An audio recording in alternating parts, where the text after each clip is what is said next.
ఈ నల్గొండ జిల్లాలో కాంగ్రెస్ పార్టీకి ఉన్న అనుబంధం ఈ నల్గొండ ప్రాంతాన్ని సస్యశ్యామలం చేయాలని ఆనాటి మొట్టమొదటి ప్రధానమంత్రి పండిట్ జవహర్లాల్ నెహ్రూ గారు నాగార్జున సాగర్ని నిర్మించి నల్గొండ జిల్లాకు నీళ్లు ఇవ్వాలని నాగార్జున సాగరే కాదు శ్రీశైలం కావచ్చు ఎస్ఆర్ఎస్పి కావచ్చు ఆనాడు పండిట్ జవహర్లాల్ నెహ్రూ గారు కట్టిన ప్రాజెక్టులే ఇవాళ తెలంగాణ ప్రాంత రైతాంగాన్ని వీళ్లు తడుపుతున్నాయి. అదే కాదు ఈ నల్గొండ జిల్లాలో ఈ ప్రాంతంలో పారుతున్న మూసీ నది ఆనాడు కాంగ్రెస్ పార్టీ నిర్మించింది. కాంగ్రెస్ పార్టీ నల్గొండ జిల్లాకు నీళ్లు ఇచ్చింది. ఇవాళ నేను అడుగుతున్న మిత్రులారా, ఇవాళ ఒక ఆయన ఎట్లొస్తాడో ముఖ్యమంత్రి అడ్డుకుంటా ఆయన గోదావరి నీళ్లు తేలేదు అని అన్నాడట.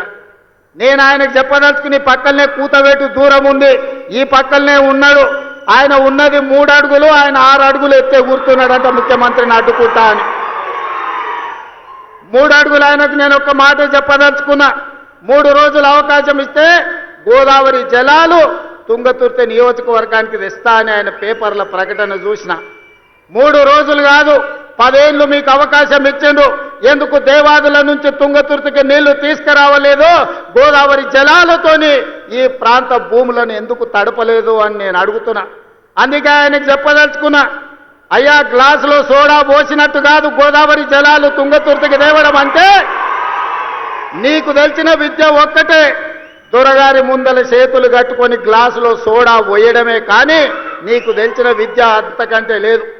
నీ ఊరు మండలం చేసుకున్నావు, మండల ఆఫీస్ అన్న తెచ్చుకున్నావా? ఎంఆర్ఓ ఆఫీస్ అన్న తెచ్చుకున్నావా? పోలీస్ స్టేషన్ అన్న తెచ్చుకున్నావా? 10 ఏళ్ళు మంత్రిగా ఉండి నీ నాయకుడు ముఖ్యమంత్రిగా ఉంటే నీ సొంత మండలానికి ఒక ఎంఆర్ఓ ఆఫీస్, ఎంపీడీఓ ఆఫీస్, ఒక పోలీస్ స్టేషన్ తెచ్చుకోలేని సన్నాసివి ఇవాళ మా మందుల సామెలు తీసుకొస్తే సిగ్గుతో తల ఉంచుకోవాల్సింది పోయి ముఖ్యమంత్రిని ప్రభుత్వ కార్యక్రమాన్ని అడ్డుకుంటానని ఆయన ప్రగల్భాలు పలుకుతుండు. ఏది ఒక్కసారి అడ్డుకొని చూడు, మా తుంగతుర్తి నియోజకవర్గంలో కాంగ్రెస్ పార్టీ కార్యకర్తలు చూసుకుంటారు.